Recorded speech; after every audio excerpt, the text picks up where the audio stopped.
जो सत्य के रास्ते पर चलता है वह रास्ता एक ना एक दिन भगवान के द्वार तक हमें और आपको पहुंचा ही देता है। सत्य का रास्ता ही ईश्वर तक जाता है, दूसरा कोई रास्ता नहीं है। आप झूठ लाख बोल दो, लेकिन झूठ बोलने से ना आपको ही शांति मिलेगी, ना तो आपको ये लोक बनेगा ना परलोक बनेगा। सत्य बोल के हार जाना अच्छा है, पर झूठ बोल के जीत जाना अच्छा नहीं है। झूठ बोल के जीत जाने से अच्छा है सच बोल के हार जाइए। कम से कम आप सत्य के साथ तो रहेंगे। जीवन में झूठ का साथ नहीं देना चाहिए। हमें किसका साथ देना है मेरी माँ? सत्य का। अच्छा, आप में से कितने लोग हैं जो सत्य बोलते हैं? कभी झूठ ना बोला करो। कभी साल में एक बार, 2 साल में एक बार, 10 साल में एक बार झूठ बोल दिया तो माफ है। माफ तो नहीं है पर कम मात्रा है, ठीक है।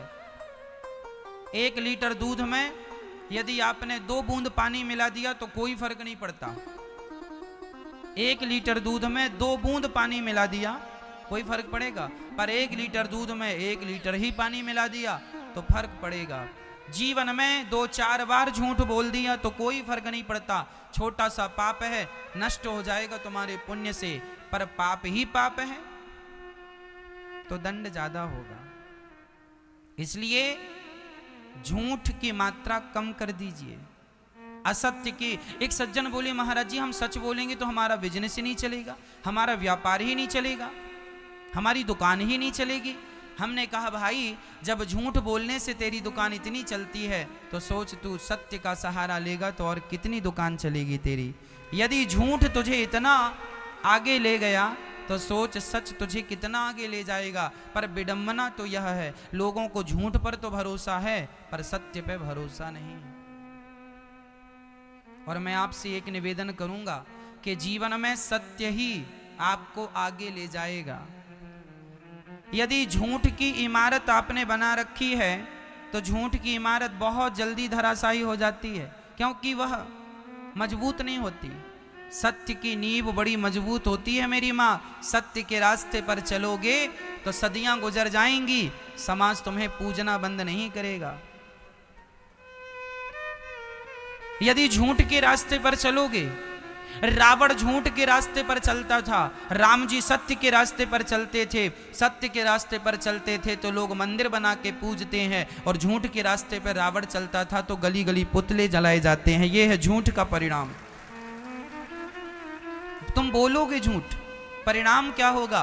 वर्तमान को ना देखो, इस वर्तमान में किए गए कर्म का परिणाम क्या होगा उस पर तो दृष्टि डालो। जो आज है, जो तुम आज अच्छा या बुरा कर रहे हो, इसका भविष्य क्या है, कल क्या होना है इसका, उस पर दृष्टि डालना जरूरी है। भविष्य को देखना भी जरूरी है। हाँ, कहां देखना चाहिए भविष्य को? रावण ने यदि ये सोचा होता कि मेरे जैसा पंडित, मेरे जैसा ज्ञानी, यदि मेरे जैसा ज्ञानी सीता को चुराएगा तो समाज में संदेश क्या जाएगा, मैसेज क्या जाएगा? रावण ने यदि इस बात पे थोड़ा सा विचार किया होता तो शायद रावण ये गलती ना करता, शायद रावण के पुतले ना जलाए जाते। आप कोई भी काम करने के पहले एक बार आने वाले भविष्य को जरूर झांक कर देखिएगा। कहीं लोग आपको आने वाले भविष्य में गालियां तो नहीं देंगे? ओसामा नाम का एक व्यक्ति था जो मारा गया, लादेन। उसने कितना अपराध किया, कितने निर्दोष लोगों को मारा। क्या हुआ? आज तक लोग उसे गालियां देते हैं, आज तक उसके नाम पर किसी ने आंसू नहीं बहाए होंगे। देखो, मरना तो सबको है मेरी माँ, आपको भी मरना है, मुझे भी मरना है। अब निर्णय ये करना है कि झूठ बोल के मरना है कि सत्य बोल के मरना है, रावण बन के मरना है कि राम बन के जाना है, ये आपका निर्णय है, आप देख लीजिए। इसलिए गलत मार्ग ना अपनाइएगा, वह आपके लिए बहुत हानिकारक है। अच्छा तो लगता है, खुजली जब होती है खुजलाने में बड़ा अच्छा लगता है, बहुत अच्छा लगता है, लेकिन जो उसकी जलन होती है ना खुजलाने के बाद, वो बड़ी दर्दनाक होती है। ऐसे झूठ भी खुजली की तरह, झूठ बोलने में बड़ा मजा आता, हाँ बड़ा मजा आ गया, बहुत पैसे मिल गए, बहुत कमा लिया, बहुत बड़े आदमी बन गए, लेकिन उसका जो रिएक्शन होगा, जो उसकी जलन होगी, असहनीय वेदना होगी, असहनीय दर्द होगा। इसलिए जीवन में कभी भी गलत रास्ते पर ना चलना। बच्चों को यही सिखाओ बचपन से, बेटा नमक रोटी खा लेना पर सत्य की ही रोटियां खाना। झूठ के हलवा पूड़ी से अच्छा है सत्य की नमक रोटी खाएं। वह सत्य की नमक रोटी ना जल्दी हजम हो जाती है, चूरन नहीं खाना पड़ता। और पाप की रोटियां खाने के बाद चूरन खाओ तो भी हजम नहीं होती, पेट गुड़गुड़ गुड़गुड़ करता रहता। ना तो रात को नींद आएगी, ना तो चैन मिलेगा। आप आलीशान बंगला बनवा लीजिएगा, झूठ बोल करके, पाप करके रह लीजिए, उस बंगले में शांति नहीं मिलेगी। रावण सोने की लंका में रहता था, शांति नहीं मिली। जबकि रावण जिस लंका में रहता था वह लंका किसने बनवाई थी आपको पता है? वह लंका भगवान शंकर ने बनवाई थी। किसके लिए बनवाई थी? अपने लिए। पार्वती ने कहा कि पहाड़ में रहते रहते बहुत दिन हो गए, थोड़ा सा सबने घर बनवा लिया, हाँ सब सेटल हो गए, थोड़ा आप भी घर पर बनवा लीजिए, हम लोग भी वहाँ थोड़ा अच्छे से रहें, परिवार की तरह लगे कि हाँ हम लोग भी अच्छे से रहते हैं, यहाँ पहाड़ में पड़े रहते हो। शंकर जी ने कहा पार्वती की इच्छा है तो एक बढ़िया सा घर बनवाते हैं। ओ शंकर जी ने कृपा की और सोने की लंका बनवा दी शंकर जी ने।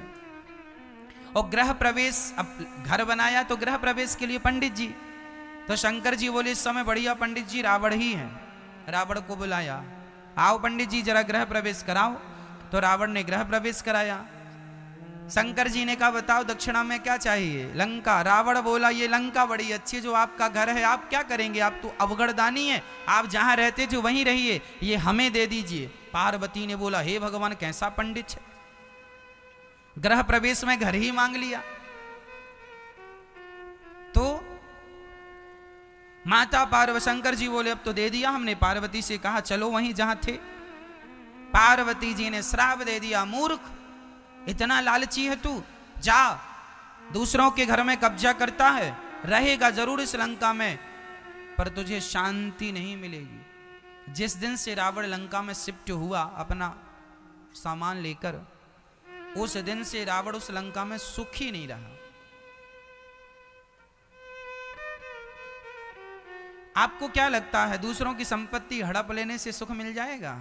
आजकल तो छोटा भाई बड़े भाई की हड़प लेता है, बड़ा भाई छोटे भाई की संपत्ति हड़प लेता है। आज तो भाई भी हड़प लेता है। अच्छा आप लोगों को क्या लगता है दूसरों की हड़प लेंगे तो मजा आ जाएगा, बड़े आदमी हो जाएंगे, इज्जत बढ़ जाएगी? क्यों ये नहीं सोचते कि तुमको ईश्वर हर पल देख रहे हैं? परमात्मा की दृष्टि से कोई नहीं बचा, लाख आंख से देख रहा है तुझे देखने वाला। सच की खेती कर ले चतुर नर, समय गुजरता जाता, मेरे मालिक की दुकान में सब लोगों का खाता। सबका हिसाब किताब खाता वही वहां है। तुमने कितना अच्छा और कितना बुरा किया है, इसलिए बुरा ना करना किसी के साथ, भाई के साथ भी ना करना, जमाने के साथ भी, दुश्मन के साथ भी बुरा ना करना, ईमानदारी से। हमारे यहाँ तो दुश्मनी भी ईमानदारी से निभाई जाती है। छाती पे वार तो करना, पीठ पे प्रहार ना करना। हमारे यहाँ दुश्मनी भी ईमानदारी से निभाई जाती है, नहीं हाँ या ना? बोलो हाँ या ना। हमारे यहाँ दुश्मनी भी ईमानदारी से निभाई जाती है, दुश्मनी में भी सत्यता होती है। हमारे यहाँ लोग कहते हैं दुश्मन के पीठ पर वार नहीं करना है, छाती पे सामने से बता के मैं आ रहा हूं। पाप तो यहां भी है यदि पीठ पर वार कर दिया। इसलिए मनुष्य का धर्म है परोपकार करना, सत्य बोलना। इस रास्ते से कभी हिलिएगा मत। सत्य के लिए ये भारत कौन सी धरती है जरा सुनिएगा। सत्य के लिए हम लोग बिक जाने वाले लोग हैं। राजा हरिश्चंद्र बाजार में बिक जाते हैं, राजा हरिश्चंद्र की पत्नी तारा बाजार में बिक जाती है, हरिश्चंद्र का बेटा बाजार में रोहित नाम का बिक जाता है, लेकिन अपने सत्य को नहीं छोड़ता। ये भारत की धरती है जहां अपने आप को बेच दिया जाता है, लेकिन उस हाल में भी सत्य को नहीं छोड़ा जाता। राजा हरिश्चंद्र ने अपनी पत्नी को बेच दिया, अपने आप को बेच दिया। किसके लिए? सत्य के लिए। मोरध्वज नाम के एक राजा थे। उन्होंने अपने बच्चे को आरे से चीर कर दान दिया था। सत्य कितनी बड़ी चीज है शायद आप नहीं जानते। गोस्वामी जी लिख रहे हैं, सत्य बराबर तप नहीं, झूठ बराबर पाप। सबसे बड़ा पाप क्या है? झूठ बोलना। और आज लोग झूठ ही बोल रहे हैं। एक राजा थे, उनका नाम था मोरध्वज। यह द्वापर युग के अंत की बात है। जब द्वापर युग में महाभारत का युद्ध हो गया, धर्मराज युधिष्ठिर राजा बन गए और राजा बन के उन्होंने प्रजा को खूब भंडारा किया, भोजन प्रसादी कराया, लंगर चलाया, यज्ञ किया, सबको संतुष्ट किया दान दक्षिणा देकर। तब अहंकार से अर्जुन ने अंगड़ाई लेते हुए श्री कृष्ण से कहा, श्याम सुंदर बताओ कैसे धरती में हमारे भाई से बड़ा कोई दानी है? क्या हमारे भैया धर्मराज युधिष्ठिर से बड़ा कोई दानी दूसरा है? बड़ी अहंकार से ये बात अर्जुन कह रहे हैं। भगवान मुस्कुरा दिए। भगवान ने कहा, अर्जुन तुम्हारे भाई का नाम तो लिस्ट में सबसे नीचे है। अरे नीचे? तो जरा हमें लिस्ट चेक कराओ, सबसे ऊपर किसका नाम है? भगवान ने कहा, लिस्ट चेक ना करो, हमारे भक्तों का हिसाब किताब हमारे पास रहता है। तुम्हारा भाई तो अभी बहुत छोटा है, दानियों के नाम पर छोटा। अच्छा तो बड़ा कौन है? जिद कर ली अर्जुन ने, हमें बताओ कि सबसे बड़ा दानी कौन है? भगवान ने अपनी लिस्ट पकड़ा दी, देखा तो सबसे ऊपर नाम था मोरध्वज का। इस दुनिया में बड़े बड़े दानी हुए हैं मेरी मां। उन दानियों में दानवीर कर्ण भी हैं, दानवीर हरिश्चंद्र भी हैं, लेकिन इन सबके दान से श्रेष्ठ दान मोरध्वज का दान है। ये मोरध्वज ने आखिर क्या दान कर दिया? चर्चा लंबी है। जब अर्जुन ने देखा कि मोरध्वज नाम का व्यक्ति है, उसका नाम, अर्जुन ने कहा, महाराज मैंने तो इस आदमी का नाम भी नहीं सुना। यदि दानी होता तो मेरे कानों में इसका नाम कभी ना कभी तो पड़ता। भगवान बोले, ये दानी जरा गुप्त में रहता है, छिपा करके देता है, इसे जान पाना संभव नहीं। अर्जुन बोले, मैं परीक्षा लेकर देखूंगा कि सच्ची दानी है कि आप पक्ष ले रहे हैं भक्त का। भगवान बोले, देखो मुझे तो उस पर कोई संदेह नहीं है, सच्चा दानी है। तुम्हें फिर भी संदेह है, चलो परीक्षा ले लो। अर्जुन, कृष्ण और यमराज जी को बुलाया गया। अर्जुन और कृष्ण ने ब्राह्मण का रूप बनाया, यमराज को शेर का रूप बना दिया। शेर बन गए, बूढ़ा सा शेर बन गए यमराज जी। अर्जुन और श्री कृष्ण पंडित जी बन के गए। भिक्षाम देही, भिक्षाम देही। मोरध्वज के दरवाजे में जाकर भिक्षा, जब भिक्षा मांगी, मोरध्वज निकल के आए। ब्राह्मण देवता आए हैं, देखो घर में ब्राह्मण आए तो बड़ा सम्मान किया करो, बड़ा आदर किया करो, ना जाने किस रूप में नारायण मिल जाए, है ना। सम्मान किया मोरध्वज ने, चरणों को पखारा, चरणों को धोए, चरणों को धोकर बिठाया, आरती उतारी, पूजा की। और मोरध्वज ने कहा, महाराज ये बताइए आपका आगमन क्यों हुआ है? मैं आपकी क्या मदद करूं, क्या सेवा करूं, बताइए। ब्राह्मणों ने कहा, राजन आज हमने सुना है तुम बहुत बड़े दानी हो। अच्छा, मोरध्वज का नियम था कि पहले जब तक किसी को दे नहीं देते थे तब तक वह अन्न भी ग्रहण, जल भी ग्रहण नहीं करते थे। दान देकर ही वह कुछ खाते और पीते थे। आज ब्राह्मण आए हैं, क्या देना चाहिए? जो आप मांग लेंगे सो दे देंगे। अच्छा तो फिर एक काम कीजिए ना। ब्राह्मणों ने कहा, यदि देना हो तो हाथ में जल लेकर संकल्प लो। ऐसा तो नहीं कि हम मांगे और आप मुकुर जाओ, इसलिए पहले संकल्प। अच्छा, मोरध्वज ने कहा, जो मैं कह देता हूं वह करता हूं, प्राण जाए पर वचन न जाए। आपको फिर भी यकीन नहीं है तो एक काम कीजिए, ये रहा संकल्प। हाथ में जल लेकर के संकल्प कर दिया, जो आप कहेंगे मैं दूंगा। संकल्प छूट गया। अब ब्राह्मणों ने कहा, मोरध्वज आपने संकल्प दे दिया है, जो मांगूंगा दोगे। मोरध्वज ने कहा, मेरा शीश मांग लोगे, शीश दे दूंगा, राज्य मांग लोगे, राज्य दे दूंगा, जो मांगो दे दूंगा। ब्राह्मणों ने कहा, ना तेरा शीश चाहिए, ना तेरा राज्य चाहिए, फिर क्या चाहिए? कह दिया ब्राह्मणों ने, महाराज मेरा शेर बाहर खड़ा है, महीने भर से भूखा है, बूढ़ा हो गया है, दांत गिर गए हैं, कुछ खा नहीं पा रहा है, उसके लिए जरा से मांस की व्यवस्था कर दीजिए, मांस दे दीजिए। मोरध्वज ने कहा, बस इतनी सी बात? अरे मांस चाहिए, मैं अपना मांस देता हूं, आपका शेर कितना खाएगा? देखो, मांस, राजा में आपका मांस नहीं ले सकता, आपका मांस जरा कड़ा हो चुका है, बूढ़ा शरीर है आपका। मैंने सुना है आपका एक छोटा सा बच्चा है। अच्छा, मोरध्वज का एक ही बेटा था, नाम था ताम्रध्वज। अभी केवल 6 साल की आयु थी, 5 से 6 साल का बालक था, छोटा सा था। बहुत पूजा पाठ करने के बाद, बहुत प्रार्थनाएं करने के बाद विधाता ने यह बेटा दिया था।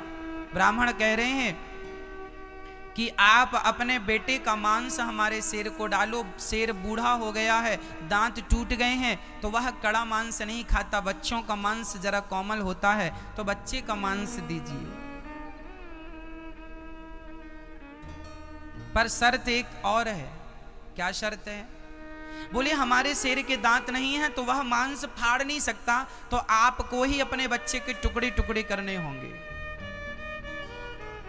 आपको बच्चे को फाड़ कर देना होगा, क्योंकि वो तो फाड़ नहीं सकता, उसके तो दांत टूटे हैं। अब तो मोरध्वज के पांव के नीचे से जमीन खिसक गई, परंतु वचन दिया था। मोरध्वज के सामने सबसे बड़ा संकट यह था कि यदि मैं बेटे को जबरदस्ती पकड़कर मार डालता हूं तो बाल हत्या लगेगी, किसी को भी मारना हत्या है। यदि मैं बच्चे को मार देता हूं तो हत्या लगेगी, और नहीं देता तो जो मैंने वचन दिया है वचन मिथ्या हो जाएगा। धर्म संकट में पड़ गए मोरध्वज। तभी उनका वह नन्हा सा बालक 5 वर्ष का दौड़ा दौड़ा आया, पिताजी मैंने सब सुन लिया, आप यही सोच रहे हैं ना कि मेरी मर्जी है या नहीं? पिताजी ये लो मैं खड़ा हो गया। अरे वह पुत्र कैसा जो अपने पिता के धर्म को ना बचाए। यदि मेरे द्वारा आपका धर्म बचता है, पुत्र के द्वारा पिता का धर्म बचता है, तो यही पुत्र का धर्म है कि वह पिता का धर्म बचाए, इसीलिए उसका जन्म होता है। मैं आपके धर्म की रक्षा के लिए मैं अपने प्राणों का बलिदान दे सकता हूं पिताजी, आपका वचन मिथ्या ना हो। यदि आज आपका वचन टूट गया तो आपका धर्म चला जाएगा, और बेटे के रहते बाप का धर्म चला गया तो बेटे का होना व्यर्थ है। अरे पिता के धर्म की रक्षा पुत्र ना करेगा तो कौन करेगा? बेटा खड़ा हो गया, आरे की व्यवस्था की गई। जब रानी को पता चला मोरध्वज की पत्नी को कि बच्चे को आरे से चीरना है, आरा जो लकड़ी को चीरता है आरा, ताम्रध्वज खड़ा है, एक तरफ रानी एक तरफ राजा। रानी के तो हाथ कांप रहे हैं, कौन सी मां होगी जो अपने बच्चे के शरीर में आरा चलाएगी? मां थर-थर कांपने लगी, रोने लगी, बच्चे को हृदय से लगा लिया, चूमने लगी, गालों को माथे को चूम कर हृदय से लगा लिया। बेटा ये क्या हो रहा है? तब ब्राह्मणों ने कहा, देखो देवी समय कम है, शेर भूखा है, जल्दी से आरा चलाओ, यदि तुम अब आंसू बहाओगी तो हम यहां से चले जाएंगे, और हम चले गए तो इनका दिया हुआ वचन मिथ्या हो जाएगा। इनका सत्य आज तक टूटा नहीं, इनका वचन आज तक टूटा नहीं, और यदि आप आंसू बहाओगी तो कहीं आपके आंसुओं के कारण आज इनका वचन टूट ना जाए, मोरध्वज का वचन न टूट जाए। रानी ने अपनी आंखों के आंसू पोंछे, बेटे को बीच में खड़ा किया, बेटे ने मां की तरफ देखा, मां पुत्र की रक्षा मत करो, मां धर्म की रक्षा करो। यदि आज पिता का वचन टूट गया, पिताजी ने जन्म से लेके आज तक कभी झूठ नहीं कहा, यदि मेरा बलिदान नहीं दिया आपने, तो पिता का पहली बार वचन टूट जाएगा। और मैं आपसे कहता हूं मां, पुत्र मर जाएगा तो फिर वापस आ सकता है, पुत्र चला जाएगा तो वापस आ सकता है, पर धर्म चला गया तो वापस नहीं आएगा। इसलिए पुत्र की रक्षा नहीं, आज धर्म की रक्षा कीजिए। धर्मो रक्षति रक्षिता। खड़ा हो गया बेटा, सिर पे आरा रखा गया, एक तरफ रानी ने एक तरफ राजा ने पकड़ा और बस आरा चलाने ही जा रहे थे कि उस नन्हे से बच्चे ने आवाज लगाई, माँ एक पल के लिए रुक जाओ। दौड़ कर गया, रुई लेकर आया, माँ के कान में रुई लगा दिया, पिता के कान में रुई। माँ ने कहा, पुत्र ये रुई कान में क्यों? माँ जब आप आरा चलाओगी ना तो मैं चीखूंगा, चिल्लाऊंगा, शायद मैं दर्द के कारण बहुत जोर से चीखूं और मेरी चीख यदि आपके कानों में चली गई तो आप आरा चलाना बंद कर दोगी माँ। और आरा चलाना बंद कर दिया तो पिता का धर्म संकट में पड़ जाएगा। इसलिए कानों में रुई लगा रहा हूं कि मैं कितना भी चीखूं, कितना भी चिल्लाऊं, पर आप आरा चलाना बंद मत करिएगा। कान में रुई लगा दिया, खड़ा हो गया, आरा चलाना स्टार्ट किया। खून की पिचकारियां दीवारों में जाने लग गईं। माँ के माथे पे खून आने लगा बच्चे का, पिता के माथे पे खून आ गया, चारों तरफ रक्त ही रक्त बिखर गया। और देखते ही देखते वह बच्चा 2 भागों में फट गया। सिर से आरा चलाया, 2 भागों में फट गया। ब्राह्मणों ने कहा, इसका दाहिना अंग ले जाकर मेरे शेर को डाल दो और इसका बायां अंग ले जाकर गटर में फेंक दो। जब ये गटर की बात आई तो मां की आंखों में आंसू आ गए। ब्राह्मणों ने कहा, आपसे मना किया था कि रोना नहीं है। महाराज मैं इसलिए नहीं रो रही हूं कि पुत्र चला गया। फिर क्यों रो रही हो? महाराज इसका एक भाग आपने शेर को डालने को कहा, दूसरा फेंकने को। एक खाएगा तो दूसरा भी खिला दीजिए, कम से कम बच्चे का पूरा शरीर किसी के काम तो आएगा, गटर में यूं ही पड़ा रहेगा। इसका एक अंग आपके काम आ गया, इसका दूसरा अंग आपके काम नहीं आ सका, इसलिए मेरी आंखों में आंसू आ गए। ब्राह्मणों ने कहा, अच्छा ठीक है। भगवान श्री कृष्ण ने कहा, हमें भूख लगी है, जाओ भोजन बनाओ। राजा रानी ने स्नान किया और उसी हाल में भोजन बनाया। अब देखिए जरा, ये भारत की सच्ची घटना, घटी हुई घटना है। जैसे गुरु गोविंद साहब के 2 बच्चों को दीवार में चुनवा दिया गया था, ये केवल कहानी नहीं है, ये इतिहास की सच्ची घटना है। उसी प्रकार ये भी सच्ची घटना है। ये केवल कल्पना नहीं है, कहानियां नहीं है, ये घटी हुई घटनाएं। श्री भगवान ने कहा भोजन कराओ। दोनों ने भोजन बनाया और जब थाली सामने आई भोजन, जब भगवान ने ग्रहण करना शुरू किया, रोटी तोड़ी और वापस रख दी। राजन, हम आपके घर भोजन नहीं करेंगे। क्यों महाराज? आप हत्यारे हैं और हत्यारों के घर हम भोजन नहीं करते। हत्यारे? हमने कौन सी हत्या की? अभी अभी आपने बच्चे को मारा है, मेरे आंखों के सामने सिर पर आरा चलाया। महाराज वो तो आपने कहा था, हमने कहा था तो बच्चे को मार डालोगे?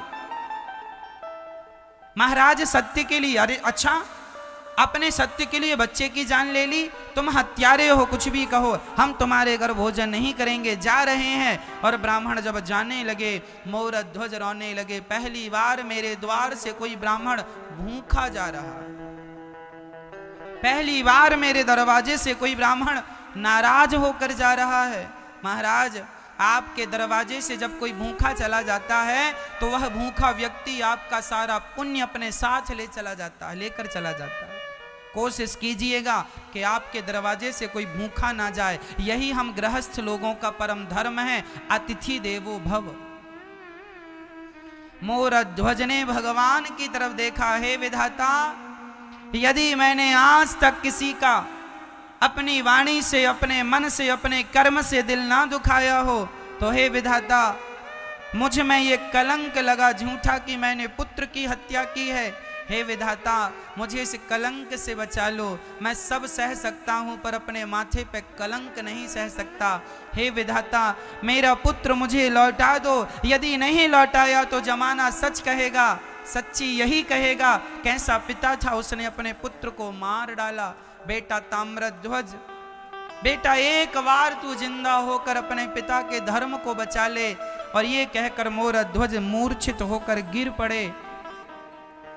तभी अंदर से दौड़ता हुआ वही बालक, वही ताम्रध्वज ज्यों का त्यों लौट कर आ गया। पिताजी मैं मर कर भी आपका धर्म बचाऊंगा, और आपके धर्म के लिए जिंदा होना पड़ा सो मैं जिंदा होकर भी आपके धर्म को बचाऊंगा।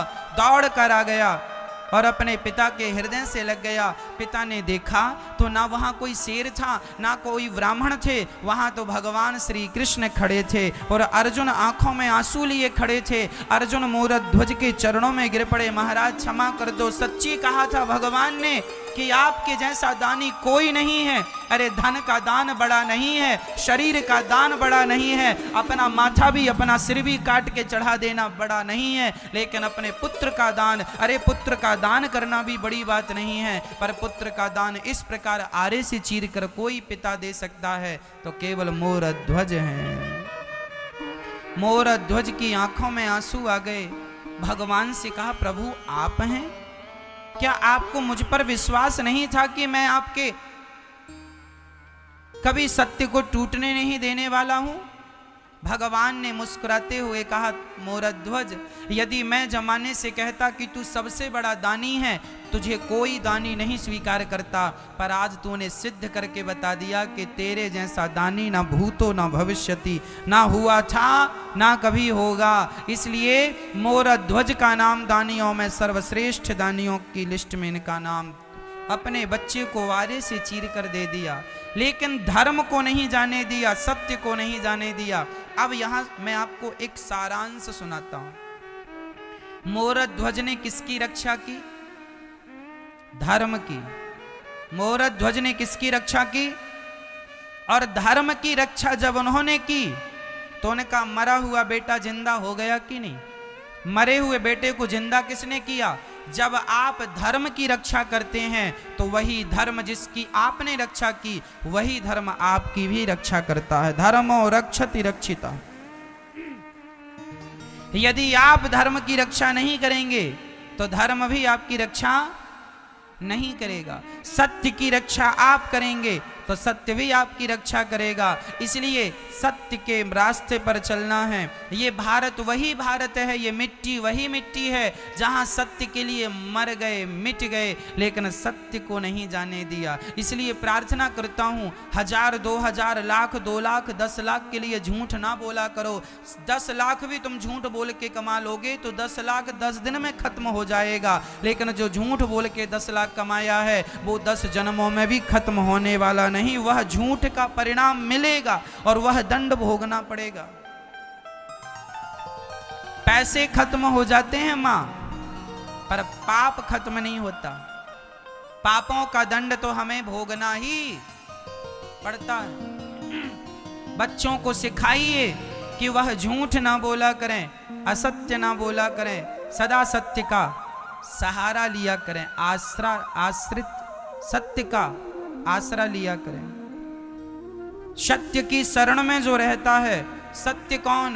ब्रह्म सत्यम। सत्य मीन्स ईश्वर। जो सत्य की शरण में है वही भगवान की शरण में है, जो सत्य की शरण में नहीं वह भगवान की शरण में भी नहीं। सत्य मीन्स ईश्वर, सत्य मीन्स कृष्ण। कृष्ण ही सत्य है। तो आप सत्य बोलते हैं मतलब आप कृष्ण का आश्रय लिए हैं।